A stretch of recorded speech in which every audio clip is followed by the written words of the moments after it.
I don't like thinking and comparing about which hit was worse, but it's part of the game. Chuba didn't hit you hard or anything? Or Yeah, growing your up. brother? Yeah. Nah, there's some hits I've taken from him. Probably that made me tough and who I am today. So credit to him. Can you take us through the process coming out of the game, coming back in?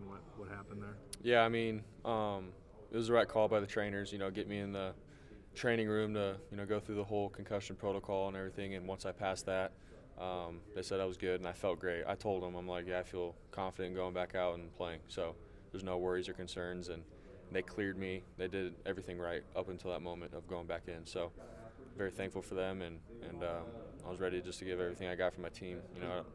So Is that a moment of anxiety where or now it's out of your control whether you're going to go back into a game that obviously you guys were right in the thick of trying to win? yeah, I mean, just where the game was at, I was concerned about winning, right, and trying to do everything I can to be out there for my team. And so when it's sort of out of your control, you have to pass the test and everything like that. For me, I was a little anxious. I'm like, man, I know that I can be out there helping my team out, but it's part of the game and part of player safety more than anything. So You obviously continue to feel fine. yeah, I feel good, ready to roll for Friday. What goes into? I'm talking about Brees now. He's going to, assuming everything goes correctly, you don't screw up the handoff. He's going to score rush for a touchdown in 24 games in a row at some point. Yeah. What do you figure goes into that? I mean, we just do our jobs, trying to get down to the goal line area and everything like that. And when we're close enough, we know that he's one of the best, if not the best, running back in the country. So you just got to give it to him and let him do his thing. So there's no pressure or anything like that with the record and all that kind of stuff. Like for him, he just goes out, does his job, and everything takes care of itself. You're as close to him as anybody. What's he like after a game? After he's had a great game. Yeah. For example, what's he like when he gets back home? Yeah, he's always tired. He gives everything for the guys and the team, and so when we get home, we just go straight to the couch and talk for a little bit, talk about the game, what went on, what we could have done better, what we did well, and he's not about himself or anything like that. It's about the team and everything. So, but yeah, when we get home, he's really tired and his body's beat up. He does a great job for us and gives everything that he's got. So. How would you quantify this senior class and what Friday will be for you guys? Yeah, I mean, it'll be emotional probably. You've been here for 4 years, giving everything you got to get a program moving in the right direction. So for all of us, we're excited for one another about what's going to happen, post football and post college. But we're just trying to enjoy each other right now with what we got. One more game in the Jack with the best fans. So yeah, we're just trying to take everything in this week. I imagine you're going to take a lot of pride in everything you've personally accomplished in your 4 years, but how much pride do you take in being a part of this specific senior class? Yeah, I mean, it's just to be a part of a class where you come in, when Campbell was recruiting us and telling us like this is the vision, this is the hope for this program, a place where historically it hasn't been the best, and so to come in here and see change and to be able to be a part of change and get it going in the right direction for us, like to me, like that's been the most memorable thing, playing in big games, winning big games, losing games, and having to come back and get the team back on the right track. So like all these guys in the senior class have done that with me. Hasn't been a one-man show at all.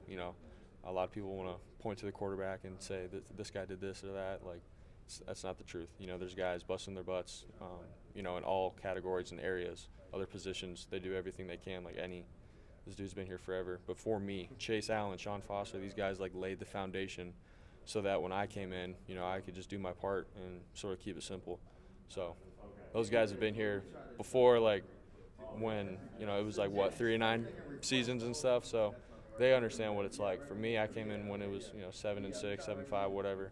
So I everything I've done has been for them, so I appreciate them. What gives you the confidence that the following groups are going to be able to sustain what you guys have done?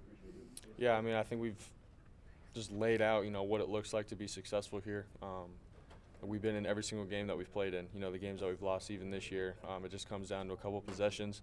And so for the young guys moving forward, they understand what it's going to take. They've even played. They have experience, the past couple years, this year, young guys getting on the field. So I think for them, they can take what, we've done, learn from it, and go make history, be the best.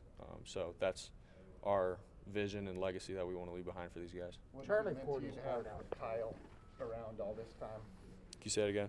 What has it meant for you to have Kyle around for you all this time? Yeah, I mean, just now I got to have a meeting with him, with all the quarterbacks, and Kyle's leading it, and we just got talking about, 2018, my freshman year, and how he, was the guy that I met with every single day, just going over the game plan, going over, what to expect being a quarterback on the field.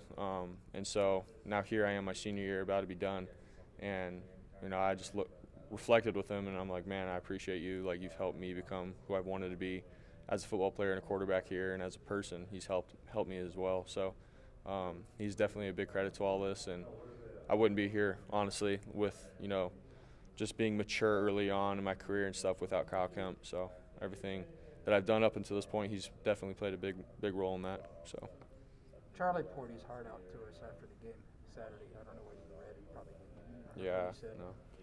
What did he say? He was very emotional. I mean, he got really emotional. Will somebody talk in the locker room before the game Saturday, or Friday, or does that even need to be done? One of you. Yeah, I mean, just throughout the week, we always talk to the team, players only, and usually it's always a senior or someone older who has experience and guys want to hear. And so we'll definitely be talking this week. I don't know, right before the game, probably there will be somebody at the right moment and the right time to do that. But Charlie this year has definitely been a guy that has stepped up and been the vocal leader, the guy that we look to, because he understands everything that we've done, to get to this point with the program. And so to go out there and not, to go out there and play with fear or anything like that, like that's something that Charlie just doesn't believe in. Like he wants us to play to the best of our ability. And so he definitely holds everyone accountable, and guys respect him for that. So when he was talking to you guys probably last week in the media, he definitely does mean everything that he says. Saturday after Yeah, the game. yeah. You can see his heart, and his mentality of being a Cyclone, man. It means a lot to him. It means everything to him. So I learned from him a lot, and I look up to him, and definitely we'll miss throwing the ball to 88. So. Do you